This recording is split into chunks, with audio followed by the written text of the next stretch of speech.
कहता हूँ जो दुनिया में कोई भी काम इम्पॉसिबल हो, नामुमकिन हो, नरेंद्र मोदी जी हैं तो मुमकिन है। हम लोग समझते हैं कि मोदी साहब कैसे हैं और हमारे लिए कितने वो एक कारगर साबित हुए हैं। जो काम कई दहाकों से नहीं हो रहा था वो श्री नरेंद्र मोदी जी ने करके दिखाया और हमको प्यार दिया। उस प्यार को हम नहीं भूल सकते हैं। मैं काबुल में काम कर रहा था, गुरुद्वारे में सेवा कर रहा था। मेरे को गुरुद्वारे से ले गया तालिबान ने। मैं बहुत खुश हूँ जब मैं जिंदा हूँ। ये हिंदुस्तान का हिंदुस्तान मेरे साथ जितना बोलो फिर भी कम है। खासतन मोदी जी मेरे साथ बहुत मदद की है। उन्होंने अफ़गानिस्तान से हमारे लोगों को जहाज़ भेज के मंगाया। गुरु ग्रंथ साहब के स्वरूप श्रीमद् भागवत गीता, रामायण, ऐसी पुरातन पुस्तकें जो 400-500 साल पुराने ऐतिहासिक धरोहर थे, वो चीज़ें सारी आई इधर। मोदी जी जो कहते हैं वो करते हैं। हमारी काफ़ी प्रॉब्लम सॉल्व हुई, जैसे कि सीए का मसला था और कई एफआरओ में प्रॉब्लम थी, हमें आने जाने की प्रॉब्लम थी। ये सारी प्रॉब्लम अगर सॉल्व हुई हैं पिछले 25 साल से सॉल्व नहीं है। जब से ये बीजेपी गवर्नमेंट प्रधान जी श्री नरेंद्र मोदी जी आए हैं उस समय से हमारी काफ़ी प्रॉब्लम सॉल्व हुई हैं। प्रधानमंत्री जी ने अफ़गान सिखों और हिंदुओं को मौत के मुंह से निकाला। जब वहाँ एयरपोर्ट बंद हो गए थे, इंडियन एयरफोर्स के जहाज़ गए, उनको खतरे के मोल से निकाला। उसकी जितनी भी सराहना की जाए थोड़ी है। अफ़गानिस्तान के हिंदू सिख के अलावा जो अफ़गानिस्तान की अदर जो मुस्लिम लोग भी हैं वो भी सब इनको इतना प्यार करते हैं जो जिसकी कोई हम अब तक बता नहीं सकते। और जो इनिशिएटिव लेते हैं वो एकदम कड़क लेते हैं, सख्त लेते हैं, जिससे हमारा बिल्कुल हमारे लिए सबके लिए, हिंदू सिख मुसलमान, इन सबके लिए सबका भला होता है इसमें। भाई और बहनों, आजादी की लड़ाई में और आजादी के बाद भी सिख समाज का देश के लिए जो योगदान है उसके लिए पूरा भारत कृतज्ञता अनुभव करता है। महाराजा रणजीत सिंह का योगदान हो, अंग्रेजों के खिलाफ लड़ाई हो या जलियांवाला बाग हो, इनके बिना न भारत का इतिहास पूरा होता है न हिंदुस्तान पूरा होता है। आज भी सीमा पर खड़े सिख सैनिकों के शौर्य से लेकर देश की अर्थव्यवस्था में सिख समाज की भागीदारी और सिख एनआरआई के योगदान तक, सिख समाज देश के साहस, देश का सामर्थ्य और देश के श्रम का पर्याय बना हुआ है। साथियों, आजादी का अमृत महोत्सव हमारे स्वतंत्रता संग्राम के साथ साथ हमारी संस्कृति और विरासत को सेलिब्रेट करने का भी अवसर है, क्योंकि आजादी के लिए भारत का संघर्ष केवल एक सीमित कालखंड की घटना नहीं है। इसके पीछे हजारों साल की चेतना और आदर्श जुड़ी थी। इसके पीछे आध्यात्मिक मूल्य और कितने ही तप त्याग जुड़े हुए थे। इसलिए आज देश जब एक तरफ आजादी का अमृत महोत्सव मनाता है तो साथ ही लाल किले पर गुरु तेग बहादुर जी का 400वां प्रकाश पर्व भी मनाता है। श्री अकाल। गुरु तेग बहादुर जी के 400वें प्रकाश पर्व के पहले हमने गुरु नानक देव जी का 550वां प्रकाश पर्व भी पूरी श्रद्धा के साथ देश विदेश में मनाया था। गुरु गोविंद सिंह जी के 350वें प्रकाश पर्व का सौभाग्य भी हमें ही मिला था। साथियों, इसके साथ ही इसी कालखंड में करतारपुर साहिब कॉरिडोर का निर्माण भी हुआ। आज लाखों श्रद्धालुओं को वहां शीश नवाने का सौभाग्य मिल रहा है।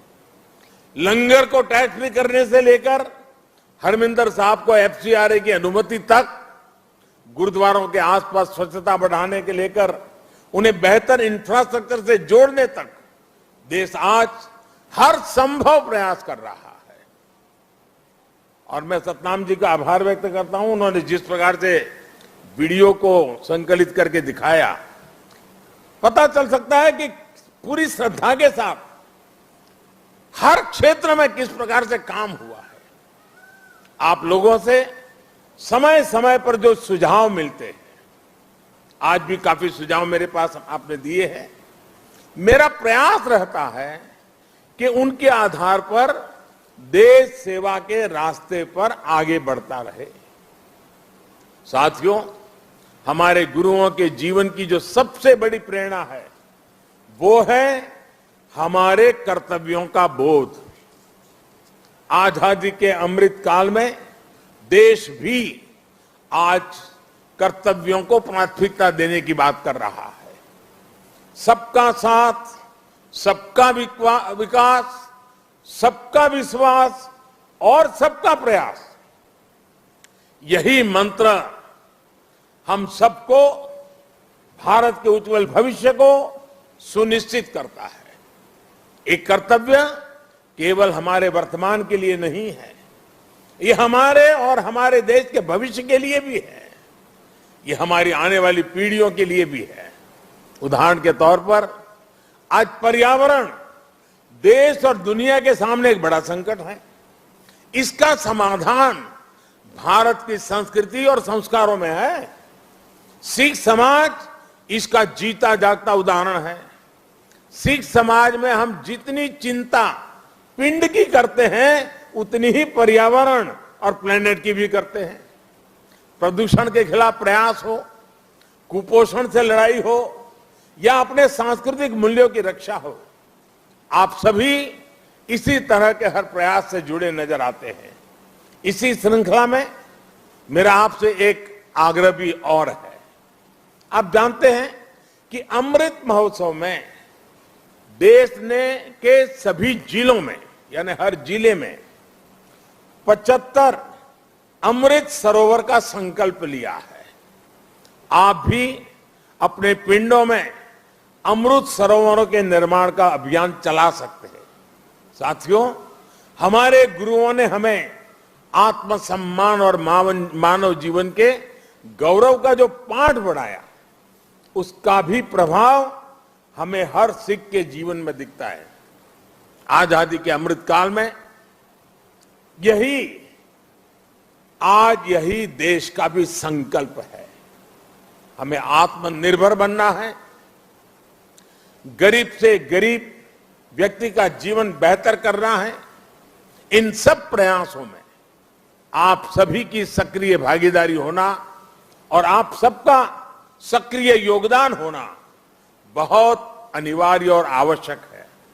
मुझे पूरा भरोसा है, गुरुओं के आशीर्वाद से हम सफल होंगे, जल्द एक नए भारत के लक्ष्य तक पहुंचेंगे। इसी संकल्प के साथ आप सभी को मैं बहुत बहुत धन्यवाद देता हूं। आपका यहां आना वो मेरे लिए संगत से भी बहुत ज्यादा है, और इसलिए आपकी ये कृपा बनी रहे। और मैं हमेशा कहता हूं, ये प्रधानमंत्री निवास स्थान ये मोदी का घर नहीं है, ये आपका अधिकार क्षेत्र है, ये आपका है। इसी भाव से, इसी अपनेपन से हमेशा हमेशा हम मिलकर के मां भारती के लिए, हमारे देश के गरीबों के लिए, हमारे देश के हर समाज के उत्थान के लिए हम अपना कार्य करते रहें। गुरुओं के हम आशीर्वाद हम पर बने रहें। इसी एक भावना के साथ मैं फिर एक बार आप सबका बहुत बहुत धन्यवाद करता हूं। वाहे गुरु का खालसा, वाहे गुरु की फतेह।